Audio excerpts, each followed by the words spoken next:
So obviously I asked you earlier, do you agree with these media hubs, these regional media hubs? Yeah, I think there are huge benefits in having big central kind of regional hubs of creative activity, production and whatever, and they are growing recognisably across the UK. There's a media hub here in Salford and the media city around the northwest of England. There's a hub comparable with the Pacific Quay in Glasgow, and indeed the Natural History Unit in Bristol.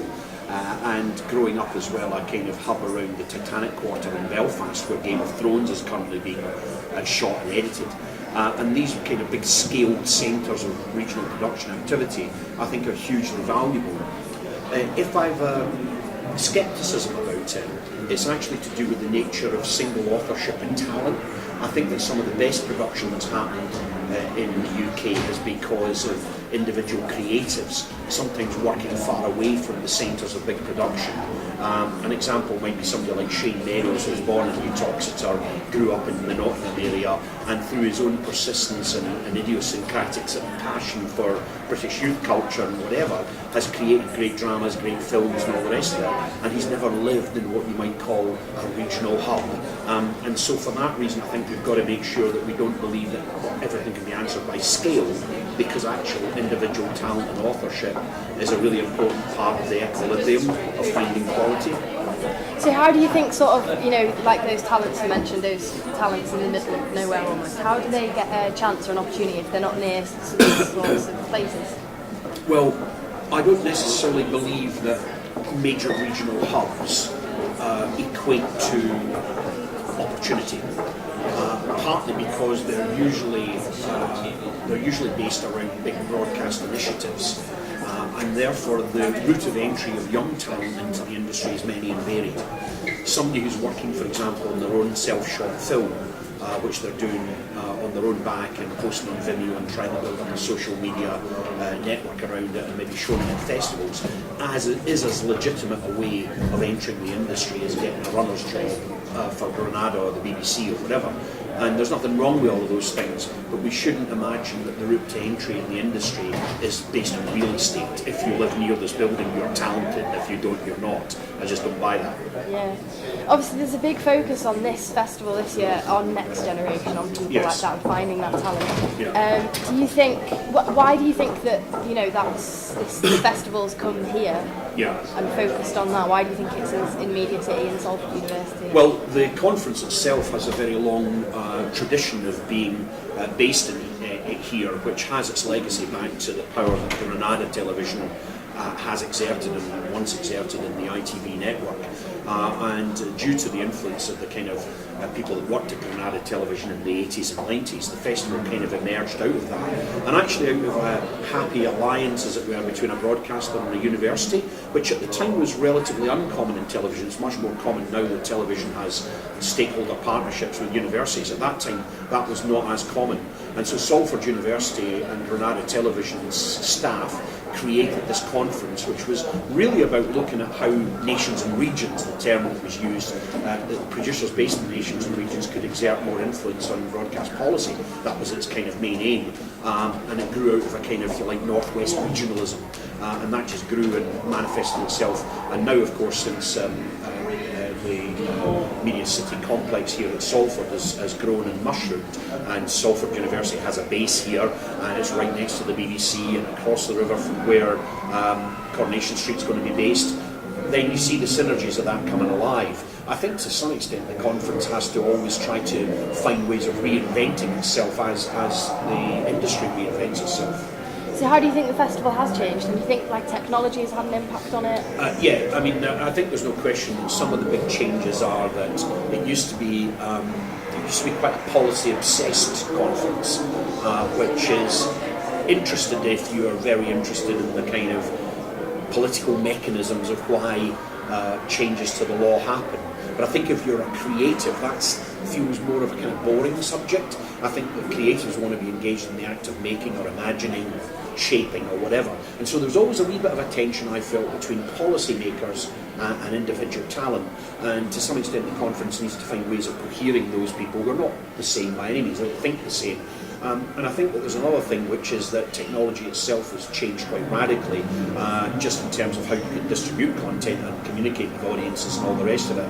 And that has a huge impact for the next generation, because you yourself and colleagues that are working with you are the first generation in the sense that have been born web native, and therefore you're much more familiar and used to sharing media across other social platforms that are not controlled by PSB television licenses at the BBC or Channel 4 or wherever. That's got to make a difference. Of course there are downsides as well. I mean, for example, some young people are so tardy about how they behave, they run out of battery space and they have to go away and get on with it and that. But other than that, they're usually geniuses.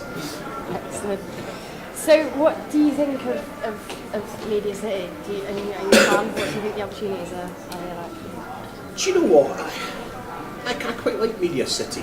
Now that's a compromise for me, partly because I think I've always been passionately of the belief that real talent, true talent, emerges through grassroots experience, and that I'm not a great believer in top-down solutions to structural problems. I think communities come up better with their own solutions. And whilst it's nice that there's a great big spanking place, and there's lovely real estate, and there's a Holiday Inn, and there's lots of nice little restaurants, there's not a lot of nice restaurants in lots of places, that itself is not the measure of creative attainment or achievement.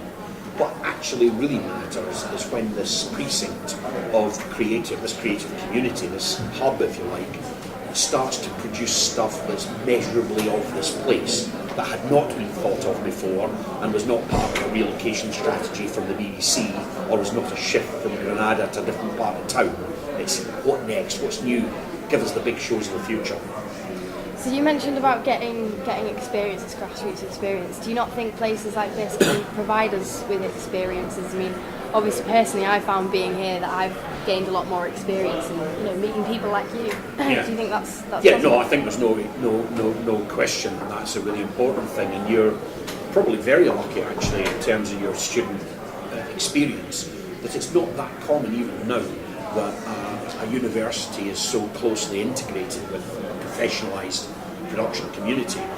It's often been the case that in the past universities have tried to bring industry in or replicate things that they think the industry do, but in actual fact have often fallen quite far short of that, and you're living cheek by jowl with professionals every day of your life. That's got to be a good thing.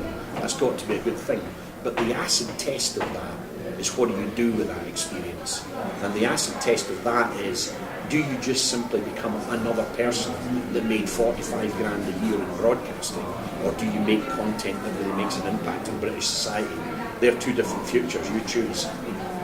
How can you make an impact on British society? And because you can make programmes that speak to people in passionate ways and change their attitudes. The way that Channel 4 approached the Paralympics redefined how the British people think of disability. Channel 4's Educating Yorkshire, in its first manifestation, has actually transformed the way that young people think about bullying people that have got stammers in the classroom. These are all small but important changes in the way that we think about our lives, and they're all led by television as much as by anybody else. And so, it could be beat bullying, it could be about attitudes to disability, but television has a huge power.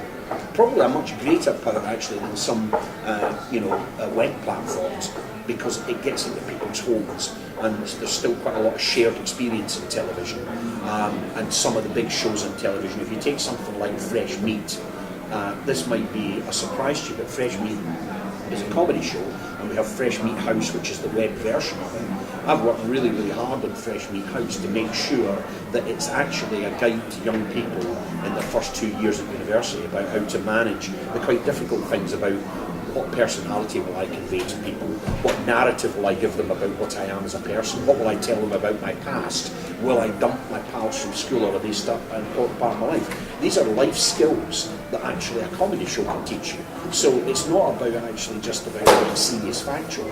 Comedy has the power to transform attitudes and make us understand things. So if you look at Fresh Meat House and go on it, it tells you about things like how you get advice from the people you'd least take advice from. That's its funny bit, right? So they're a complete sky candidates that are telling you how to avoid venereal disease, but actually when you're reading the information, it's giving you good advice about how to avoid venereal disease. That's an impact, that's a public impact to it.